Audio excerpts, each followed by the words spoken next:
Welcome to அஷிதாஸ் kitchen. இன்றைக்கி வந்து ஒரு டேஸ்ட்டான சிக்கன் குழம்பு எப்படி வைக்கிறதுன்னு தாங்க பார்க்க போகிறோம். வாங்கங்க எப்படி வைக்கிறதுன்னு பார்த்துடலாம். ஃபஸ்ட்டு ஒரு குக்கர் அடுப்பில் வச்சுக்கோங்க. அதில் கொஞ்சம் எண்ணெய் விட்டுட்டு பட்டை, கிராம்பு, சோம்பு இந்த இதெல்லாம் போட்டுக்கோங்க. ஒரு பிரியாணி இலையும் போட்டிருக்கேன், ஏலக்காய் எல்லாமே போட்டிருக்கோம். போட்டு இது கொஞ்சம் நல்லா வதங்கிடட்டுங்க. இது கொஞ்சம் வதங்கினதுக்கப்புறம் வெங்காயங்க. நான் வந்து ஒரு 1.5 பல்லாரி வெங்காயம் வந்து கட் பண்ணி வச்சுருக்கேன். பெரிய பல்லாரிங்க. அந்த வெங்காயத்தை போட்டு நல்லா வதக்கிக்கோங்க. சின்ன வெங்காயம் போட்டால் கூட இன்னும் நல்ல டேஸ்ட்டாக இருக்குங்க. சின்ன வெங்காயமும் பல்லாரியும் கலந்து போட்டிருக்கேன்.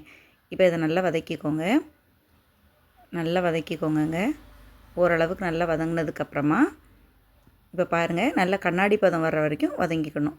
இப்போ அது வதங்குறதுக்கு தேவையான அளவு உப்பு கொஞ்சமாக போட்டிருக்கேங்க. போட்டு நல்லா வதக்கிக்கோங்க. சிக்கன் வாங்கினா இதை மாதிரி ஒரு வாட்டி ட்ரை பண்ணி பாருங்கள் ஃப்ரெண்ட்ஸ், சூப்பராக இருக்கும். அப்புறம் தக்காளி இதே மாதிரி நல்லா பொடிசாக கட் பண்ணி வச்சுக்கோங்க. ஒரு தக்காளி தாங்க போட்டிருக்கேன். அதையும் நல்லா போட்டு வதக்கிக்கலாம். சப்பாத்தி எல்லாத்துக்குமே இது சூப்பராக இருக்குங்க. சாதம், சப்பாத்தி, பூரி, இட்லி, தோசை எல்லாத்துக்குமே சூப்பராக இருக்குங்க. ஒரு வாட்டி ட்ரை பண்ணி பாருங்கள். இப்போ எல்லாத்தையும் நல்லா வதக்கி எடுத்துக்கலாங்க. இந்த மாதிரி நல்லா வதக்கிக்கோங்க. இப்போ இஞ்சி பூண்டு பேஸ்ட்டுங்க. இஞ்சி பூண்டு பேஸ்ட்டு வந்து ஒரு 2.5 ஸ்பூன் அளவுக்கு போட்டிருக்கேன், குட்டி ஸ்பூனுக்கு. அதையும் நல்லா வதக்கிக்கோங்க. இப்போ பாருங்கள், நல்லா வதங்கியாச்சு. சிக்கனை வந்து நல்லா மஞ்சள் தூள் போட்டு நல்லா வாஷ் பண்ணி வச்சுருக்கேங்க. சிக்கனையும் நம்ம இதில் சேர்த்துக்கலாம். நான் வந்து இப்போ பார்த்திங்கன்னா 3/4 கிலோ போல் சிக்கன் வந்து இதில் சேர்த்துருக்கேங்க. சேர்த்துட்டு நல்லா இதையும் நல்லா மிக்ஸ் பண்ணி விட்டுக்கோங்க. ஏன்னா சிக்கன்லேயே தண்ணி இறங்கும் பார்த்திங்களா, கொஞ்சம் தண்ணி கொஞ்சம் வெளியே வரும். இப்போ இதையும் நல்லா மிக்ஸ் பண்ணி விட்டுக்கோங்க. இந்த மாதிரி இப்போ பார்த்திங்களா தண்ணி நல்லா வந்திருக்கு பார்த்திங்களா சிக்கன்லேருந்து. இப்போ மிளகாத்தூள் சேர்த்துக்கலாங்க.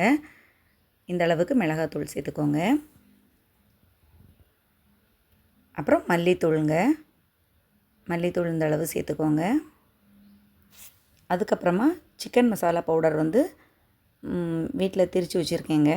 அந்த பவுடர் வந்து கொஞ்சமாக சேர்த்துக்கணும். இப்போ மஞ்சள் தூள் வந்து கொஞ்சமாக போட்டிருக்கேன். இது சிக்கன் மசாலா பவுடருங்க. குழம்புத்தூள் அதையும் கொஞ்சம் போட்டுக்கோங்க. போட்டுட்டு எல்லாத்தையும் நல்லா மிக்ஸ் பண்ணி விட்டுருங்க.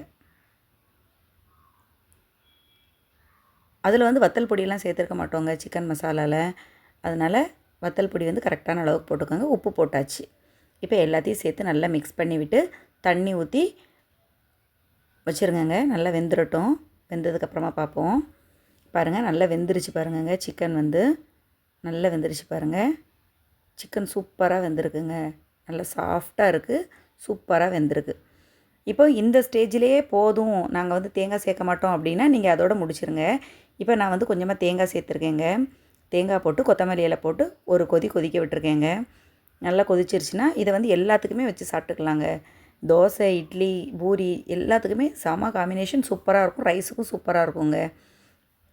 அவ்வளோதாங்க, நம்மளோட சிக்கன் குழம்பு ரெடி ஆயிடுச்சு. ஒரு வாட்டி ட்ரை பண்ணி பாருங்கள் ஃப்ரெண்ட்ஸ். எப்படி இருக்குன்னு பார்த்துட்டு நீங்கள் சொல்லுங்கள். மறக்காமல் என்னோடய வீடியோவை நீங்கள் பார்த்துட்டு அஷிதாஸ் கிச்சன் சேனலை சப்ஸ்கிரைப் பண்ணாதவங்க மறக்காமல் சப்ஸ்கிரைப் பண்ணிடுங்க ஃப்ரெண்ட்ஸ். பாய்ங்க.